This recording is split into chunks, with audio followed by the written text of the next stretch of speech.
send the arrow back the other way.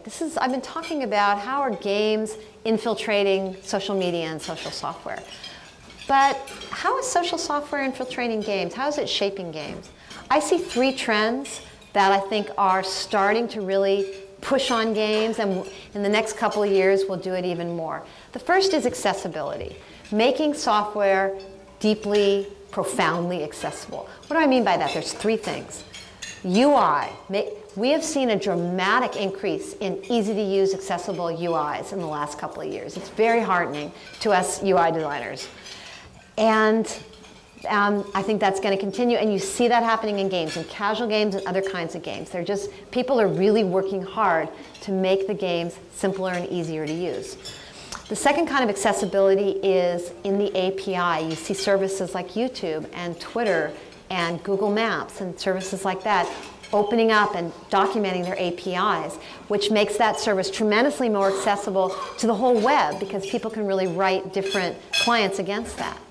And the third kind of accessibility is device accessibility. More and more, what you're seeing is that a social media service exists on many different devices and with many different clients. You have, Facebook mobile and the Facebook website. You have Twitter mobile, all these different clients and the Twitter website. So accessibility is that broad. It means that you can get the software where you are, it comes to where you are, and you can expect it to be usable, not something that you need to be a geek. This is a big trend. It's shaping games. It's going to continue to do it. The second is making the system itself recombinant. What I mean by that is recombinant data objects. So this is an example from YouTube. And the content sharing networks that we're all familiar with now, Flickr, YouTube, Twitter, etc.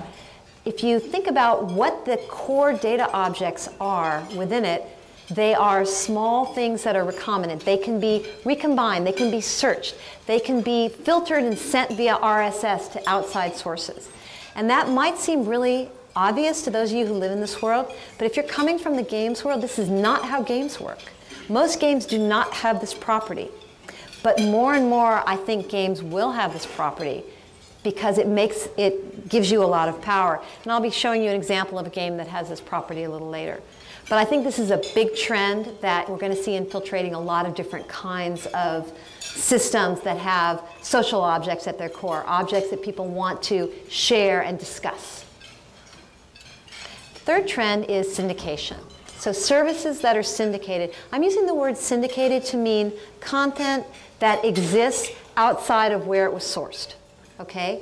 I don't mean like it's in a newspaper. I mean that it's somewhere else. I mean that the YouTube video is in your blog, and that your Twitter updates are in a little thing in your blog, and that your Flickr photos can be anywhere you want them to be. That's what I mean by syndicated. It's a big trend, and it's in many ways taken for granted now when you're developing a social software service.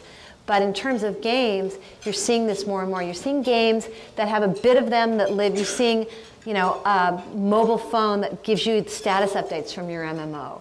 You're seeing being able to play the same game. Both Zynga and SGN are doing some interesting things with games that have a connection between the Facebook presence and the iPhone presence. More and more you're seeing this multi-platform syndication. The content lives in different places, in different forms. It's moving away from destinations toward the whole web as a platform, which is really the whole point of Web 2.0. So I'm going to take you through a few case studies to bring these ideas to life. First is YouTube, which certainly could do a lot more, but I think has done a great job integrating some fundamental game mechanics into their platform. So I want you to think about it, and then I'll lead you through it. But if anybody wants to yell out something from the audience to answer these questions, feel free. So if you're playing on YouTube, what is it that you're collecting? Do you collect something? Anybody got an idea? What? Views. You can collect views if you're a creator. Comments. If you've created a video, you can collect views and comments. If you're just playing videos, you can collect videos themselves, the actual videos. This is actually my playlist, favorites. Those are collections of videos. So there's a lot of different things you can collect. If you look at this and say, well, how could this be more like a game? Presentation layer. You know, you can make something look more like a collection just by presenting it to look like a collection. So that's certainly something that YouTube could continue to evolve, is the presentation layer. But you can collect a lot of different things. And here you actually have a list. This is from my own YouTube account. You have a list of all the different things that you can look at that you've collected: videos, playlists, et cetera, et cetera. So how do you earn points on YouTube? Well, lots of different ways. That's the punchline. You can earn them by your videos being viewed. You can earn them by your videos being discussed and there being comments left. You can earn them by people favoriting your videos. There's a lot of different ways. One of the really powerful things about presenting multiple parallel leaderboards, which is what essentially this is in gaming language, if you have different ways people can achieve, some might be social, like comments, some might be just views or favorites. You're giving more people an opportunity to rise to the top and have a spotlight shined on them. This is another trick to get people to stick around. The more that people get that feedback and feel that they've had their moment in the sun, they're much less likely to leave the system. So if possible, think about the different kinds of ways that people can achieve something within your system, and think about a way to shine the spotlight on the maximum number of players. You could also introduce fastest rising. That's another way to create a leaderboard that's basically the first derivative rather than the number itself, that can give more different people, especially newbies who are doing a good job, their moment in the sun. So how do you get feedback on YouTube? Well, again, lots of different ways. There's this inbox on the front page that tells you about messages and comments that you've gotten. I get YouTube feedback through email, which is great, and I can control that to some extent. And YouTube also offers, you see here on the right, statistics about your videos. And that's very, very compelling. My son, who's now 10, made a video on YouTube of actually a Rube Goldberg machine that we built. And you know, it got a bunch of comments and it got some stats. He wants to go check his stats every day. He just thinks this is the most exciting thing ever. So this is that combination of you know, social feedback that makes somebody really addicted to and wanting to check in with a service all the time. So where on YouTube can you have an exchange, that back and forth dynamic? Comments is one place, and comments are a popular form of exchange. But YouTube has something called the video response, which I show here, which I think is really smart. I'd love to hear the story sometime of how that evolved. But that's another kind of response. You can have a conversation with someone through videos, not just through text, but through videos. And that's very natural to do on YouTube. And I think that's another way to get that back and forth feeling that it's just built into humans to be comfortable with that kind of dynamic. So how do you customize your experience on YouTube? You know, some of it is pre-customized. If you log in, you know, you see videos recommended for you based on your behavior. But I think that the ability to skin a channel is very powerful. It's simple, but it's very powerful. And I think YouTube's done a good job of that. And you really get the feeling that this doesn't look like YouTube. This looks like something else. This is very highly branded. So that's something that I think is powerful, and we're going to see more and more games starting to adopt that kind of skinning as well. So these are the questions I always ask of services. Is it accessible? With YouTube, the answer is, yep, it's really easy to upload videos. It takes different formats. You know, the first videos I ever uploaded to the web, even though I've been on the web for, you know, many, many years, were at YouTube because it was so easy. You just can't underestimate how important that is. It also works on different devices, and it's got a really simple interface. It's, you know, it's a very accessible service. Big part of why it's so successful. Is it recombinant? Absolutely. You can sort, you can, you know, stream, you can have different combinations of videos. The architecture is based to let you deliver remixes of all of the content there. That's basically what a recombinant data structure will get you. Can the service be syndicated? Absolutely. I think one of the main reasons YouTube took off was that it was easy to embed in your social network profile, in your MySpace profile, and on your blog. That was a huge benefit to YouTube. This is very commonplace at this point, but again, if you look at, say, gaming, you don't see this as much. You don't see this kind of syndication happening. So now let's take a look at Twitter, which is a simple but I think very interesting service that's really riding on these trends. So what do you collect on Twitter? Anybody use Twitter? What do you collect? Followers. You also collect friends, but really you collect followers. That's the game, right? Collecting followers. And as you see just from the presentation layer, from what they show you, it looks like a collection. There's my followers right there. So you know, they could have chosen to show you your friends, the people you're following, but in fact, what actually is that? Oh, that is following. Sorry. But basically, and you can see from the numbers, it's hard to read it on this screen, but there's 3 numbers that Twitter publishes at the top, which is following, followers, and updates. Any of those numbers can be considered points, and you could build a leaderboard around them. But followers is the high value thing, and that's really what you collect.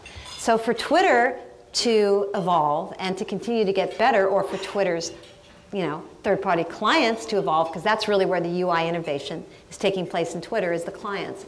They could make collecting followers look more like a collection mechanic. That would make it feel more game-like and more fun. How do you earn points? I just pointed out the way you earn points. It's very simple.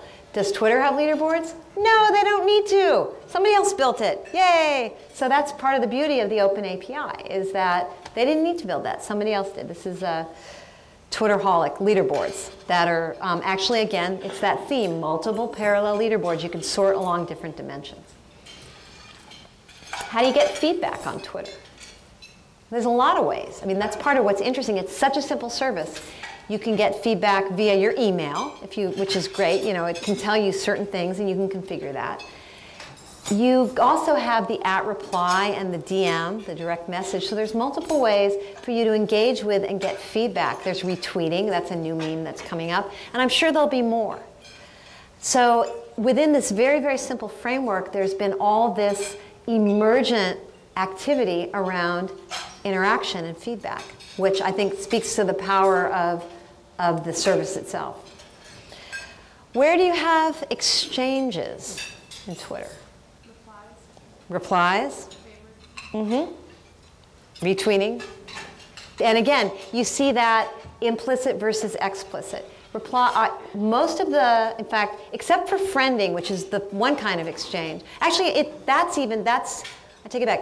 On Twitter, everything is decoupled and emergent. I don't think there's any exchange on Twitter that's explicit, where it requires both people. It's all implicit. It's all one way, and then you have the choice to respond. So think about that. Now, how do you customize your experience on Twitter? Well, part of it is just data customization. Your Twitter feed is different than anyone else's because it's the people you're following. So you have same thing with the Facebook newsfeed. It's different than anyone else's. So that's a very basic form of customization. But another form is just the simple skinning of the background, as with YouTube channels. This is my favorite background I found so far on Twitter. This is a guy who took his Twitter background and really made it look like something. So I was very inspired by this. But just that simple thing gives somebody a lot of power. And somebody who's put, again, to reinforce the point, somebody who's put this much time into making their Twitter background is that much less likely to go jump to another service because they're invested. This is their identity. This is their persona. Is the service accessible? Absolutely. It's really easy to use. There's all these different clients, so you can use it, with Adobe Air on your desktop, with the web browser on the iPhone, on various other phones. Part of this is due to the simplicity of the service. A lot of it is due to the way that they've handled their API, and that being so well documented and accessible. And also, another thing to think about is that Twitter hasn't really pursued UI innovations themselves. They've really left that to their third-party clients, which is either a brilliant move or not, depending on how everything plays out. But something to really think about is if you're saying, oh, we have limited resources and we really want to do this, this, and this with our software, if you can create a platform and an API that lets other people share the joy and do some of the innovation and risk-taking for you, all the better. Are the Twitter data objects, that is tweets, recombinant? Absolutely. Very simple, just like any status updates. Very simple to filter, sort, recombine in all different kinds of ways. The recombinant data object model opens up a whole bunch of new functionality. Here's some examples of following particular keywords that I do. I follow games, for instance, on Twitter sometimes. And that's because you can do that because of the fundamental data model underneath. Can the service be syndicated? A related point. Absolutely. You can put your tweets on your blog. You can put them all different kinds of places. So again, it's that basic social media trends that you see realized very cleanly in this particular service. So now I'm going to talk to you about PhotoGrab. How many people here have ever played PhotoGrab? Great. Thank you for playing. So this is a game that's in beta that ShuffleBrain, it's an original game, and it's really our very first baby steps toward bridging brain games. And by that, we don't mean a guy in a white lab coat shaking his finger at you saying, take your medicine. Not that kind of brain game. What we mean is games that are good for your brain and good for your life. Games that you play them and you're better after you've played them in some way. That the reinforcement schedule in the game is not meant to suck away your life and have you play for 5 hours and not pay attention to your family. The reinforcement schedule is meant to be healthy and good for you. That's the kind of games that we are passionate about and care about and that we're developing. We want to bring that together with social media, and the reason is that games are great, but you get bored with them if they're just limited content. Social media is an ongoing stream of content from you and your friend. It's all this social artifacts. It's your photo sharing. It's your video sharing. It's your status updates. If you think of all of that, all of those artifacts, that ongoing stream of artifacts as content, as interesting content, what we're doing at ShuffleBrain is building game mechanics on top of that and turning that into a gaming service that you can keep playing and enjoy. It's a way to amplify the fun of content sharing. And that's what PhotoGrab is trying to do.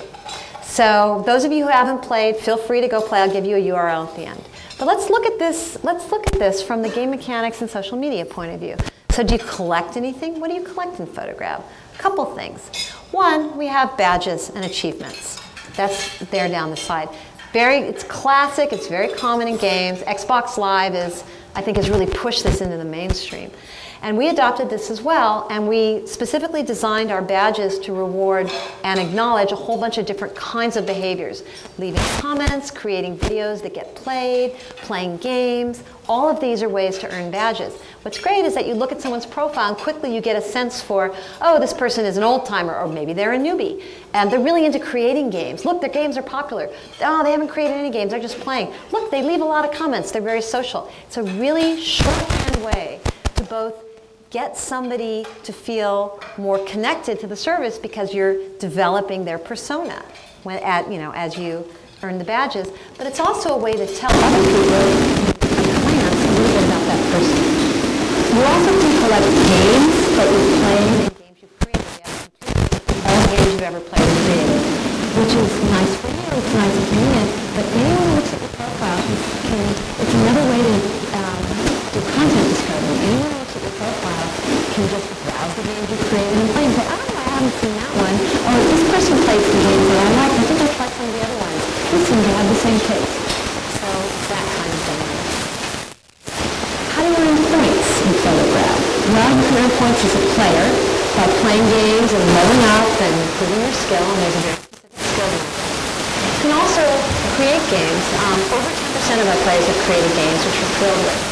And once you create games, we don't reward the creation of the games, people playing them, so social points. So other people playing them, rewarding you for inviting friends and also for just creating great games that people like. And we have a pair of leaderboards that let you see all the different styles of achievement. How do you get feedback?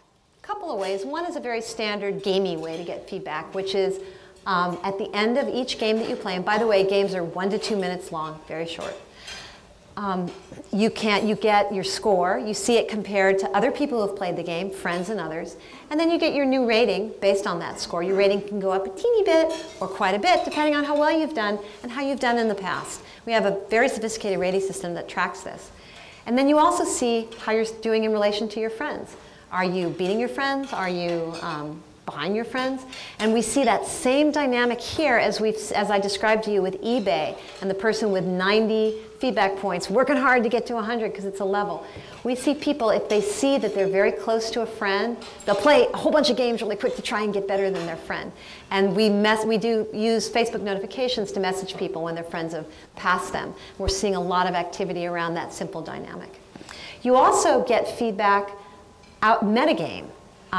Both in our interface, but also through notifications. And we worked really hard to make the notifications not annoying. We have throttles so you don't get too many, because it's really easy to get too many, and that's just annoying. People turn them off. But we try and give you just the right number of notifications to let you know if people are playing your games, to let you know if your friends are joining, and let you know if they're doing better than you or you're doing better than them. All of that is a way to get feedback and keep people engaged. Where do we have exchanges? Comments. We have in-game comments that you can also add to metagame outside of the games themselves. And then we use notifications, and we structure our notifications as exchanges. For instance, if you get a comment, it says, click here to read and respond, which really tells you, respond, and give them a call to action. And this is not something that's unique to us. I've learned a lot from other Facebook app devs. We're working on adding challenges, which is another form of exchange that's very gamey, where you can challenge a friend or maybe a small group of friends to beat your score at a particular game or set of games. And that's another kind of structure that you can use to add that feeling of back and forth conversational interaction with people.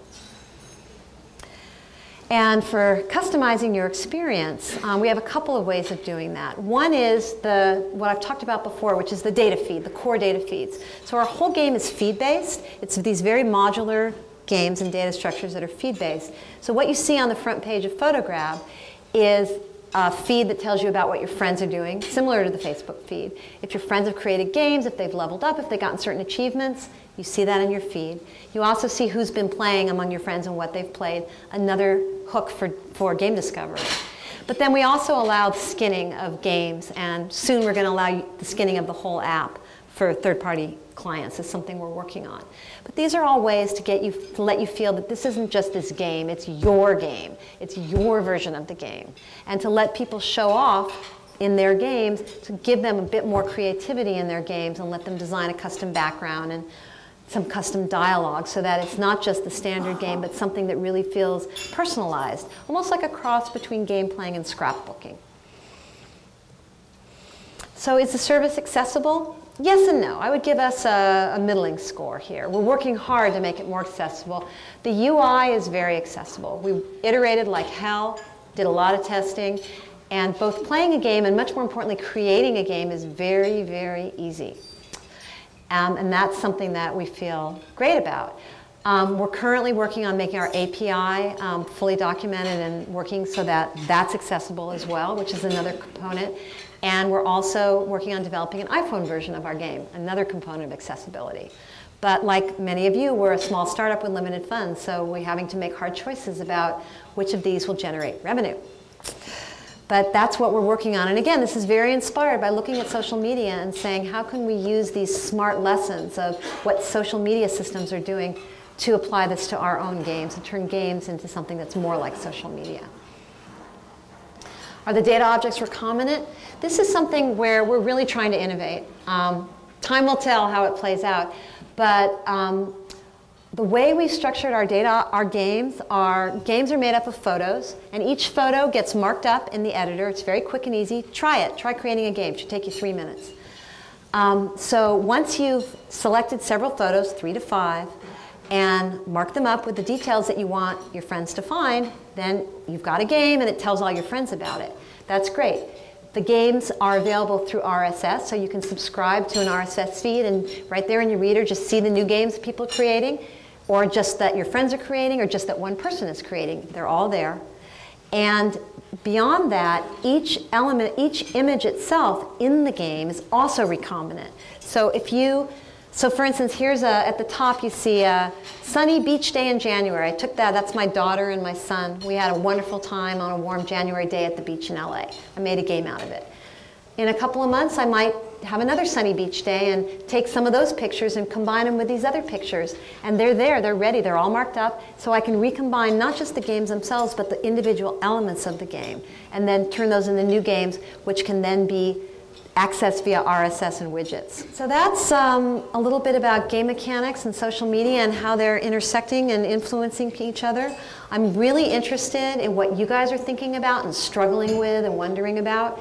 So I'd like to hear some afterwards. Also, if you want to go to ShuffleBrain.com and leave a comment, I made a post about this talk, or send me an email, or friend me on Facebook. Any of that is fine. I love to get feedback and hear about what other people are learning and doing with this topic.